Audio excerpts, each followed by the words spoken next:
Close your eyes and imagine that you're taken back to your school days. And your family didn't have the money to pay for your tuition. That you had to take a train and wake up very early just to get to class, etc., etc. Wouldn't that be hard?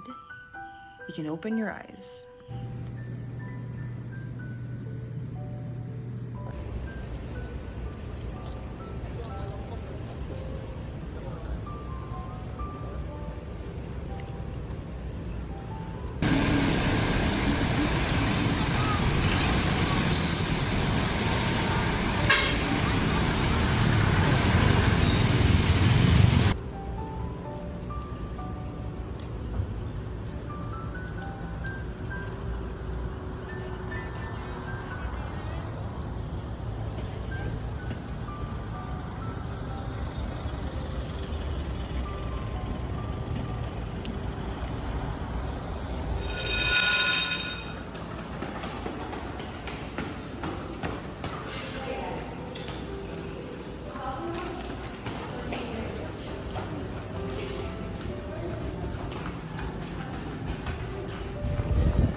Mas makinig kayo, ha?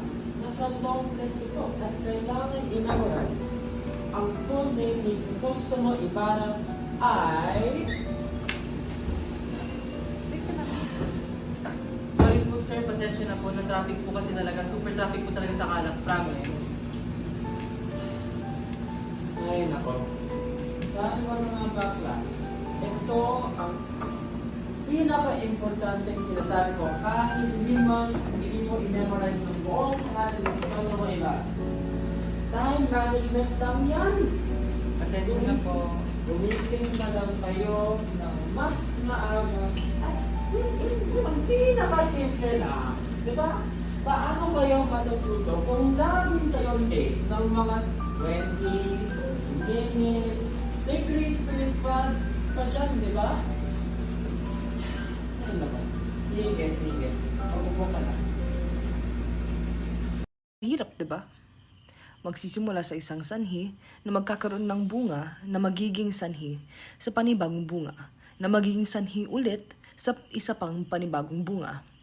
Pero sa katunayan, isa lamang yan sa marami bagay na humihiwalay sa estudyante mula sa kanilang mga kaeskwela at patuloy na humahadlang sa pagiging inklusibo ng mga paaralan.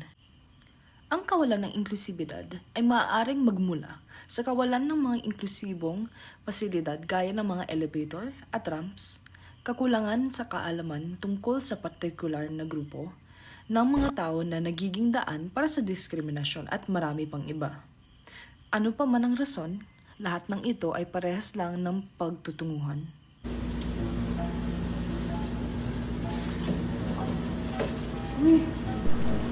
Mga bagsak o mababang marka,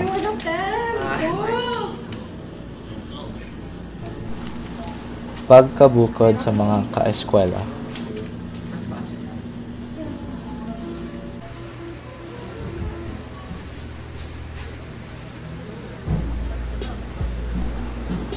Walang pera para kumain ng masustansyang pagkain.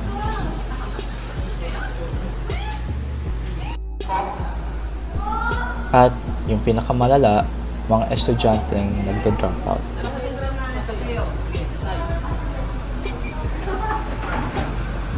Lakay, pasayo. Oo.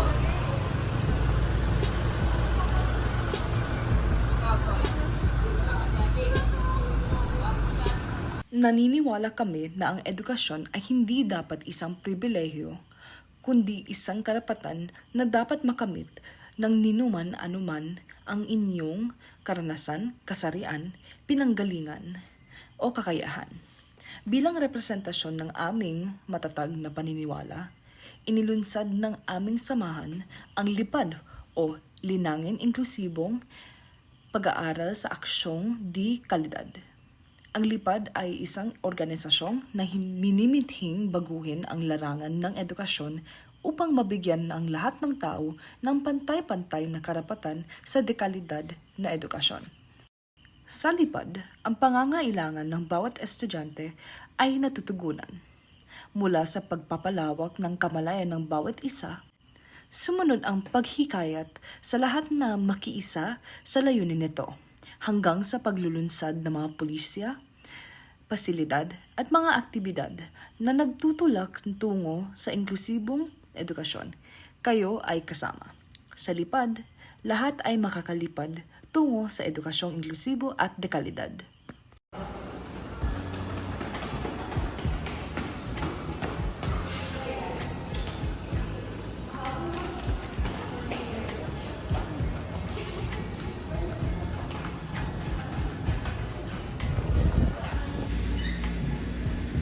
Oh, ba't ka, nagmamadali?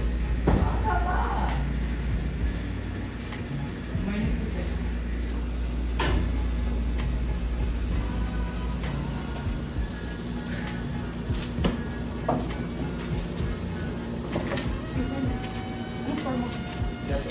Eh! Uy! Wow! Kaunting ayos dito ah! Talaga ba? Oo! Thank you. Grabe! Like you're... Ang ganda ng improvement ah! Di naman, Tapos sa dati ah! things change. Oh wow! Let's go! Nice one!